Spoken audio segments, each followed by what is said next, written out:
Dans cette vidéo, nous allons corriger le sujet de sciences, partie physique-chimie du brevet 2024 tombé en Amérique du Nord. Pour modéliser la dissociation du dioxyde de carbone, il faut nécessairement avoir du côté des réactifs, donc à gauche de la flèche, la formule chimique du dioxyde de carbone, soit CO2, et celle de l'eau H2O. Nous pouvons donc déjà éliminer la deuxième proposition. Comme on cherche l'équation de réaction ajustée, il faut vérifier qu'il y a bien le même nombre d'éléments de chaque sorte du côté des réactifs et des produits et que les charges sont elles aussi équilibrées. Pour la proposition A, on compte bien un atome de carbone du côté des réactifs et du côté des produits. Pour l'élément oxygène, côté réactif, il y en a deux dans la molécule de dioxyde de carbone et un dans la molécule d'eau, soit 3 au total. Côté produit, il y a 3 éléments oxygène dans l'ion CO3-, donc l'élément oxygène est équilibré. Pour l'élément hydrogène, il y en a deux dans la molécule d'eau côté réactif et deux également côté produit. Donc l'élément hydrogène est bien ajusté, ainsi que la globalité de l'équation de réaction. On note également que les charges sont équilibrées puisque la charge globale vaut 0 côté réactif et côté produit.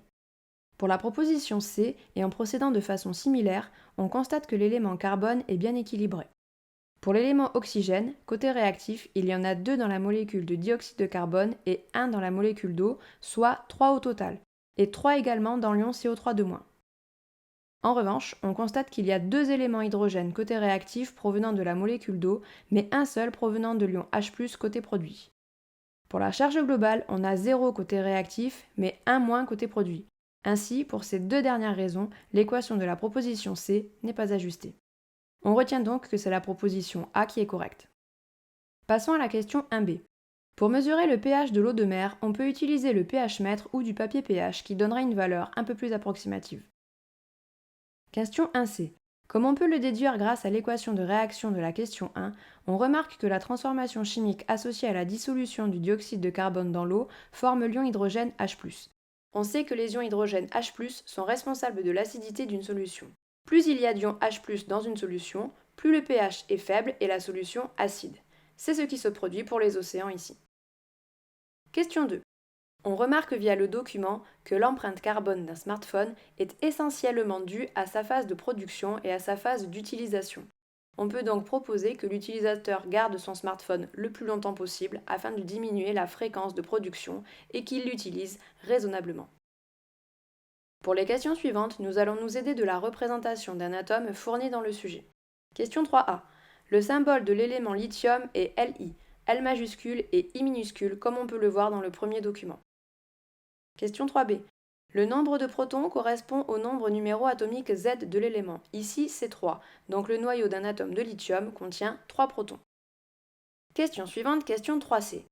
Un atome est toujours électriquement neutre. Cela signifie qu'il contient autant d'électrons chargés négativement que de protons chargés positivement.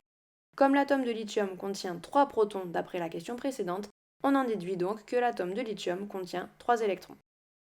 Question 3d. L'ion lithium provient d'un atome de lithium qui a perdu un électron. Il lui en reste donc 2.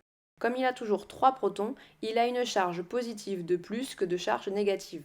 Donc l'ion lithium a pour formule Li+. On précise que lorsqu'il n'y a qu'une seule charge, positive ou négative, le 1 ne s'écrit pas par convention. Question 4.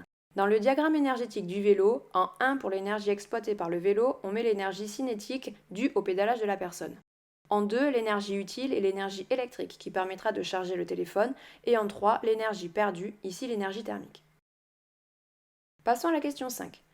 L'énergie se calcule par la formule E égale P fois T, avec E l'énergie en wattheure, P la puissance en watts et T le temps en heures pour obtenir un résultat homogène. Or ici, le temps est donné en minutes. On va donc convertir 30 minutes en heures, soit 0,5 heures.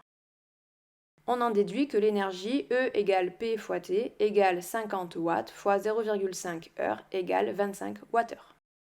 Passons finalement à la sixième et dernière question. On a calculé à la question précédente qu'il faut une énergie de 25 Wh pour recharger un téléphone complètement déchargé en 30 minutes.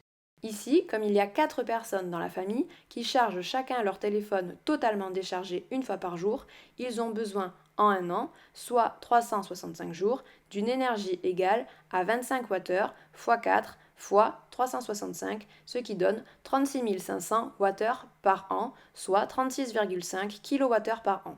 On nous dit qu'un panneau solaire de 2 mètres carrés produit en moyenne 400 kWh par an. Donc en effectuant le produit en croix indiqué, on trouve qu'il faut un panneau solaire de 0,18 m² environ uniquement pour charger les téléphones de cette famille. Si on compare à la surface courante de panneaux solaires, cela représente environ 9,1% de la surface totale du panneau. J'espère que cette résolution aura pu vous aider dans vos révisions. À bientôt!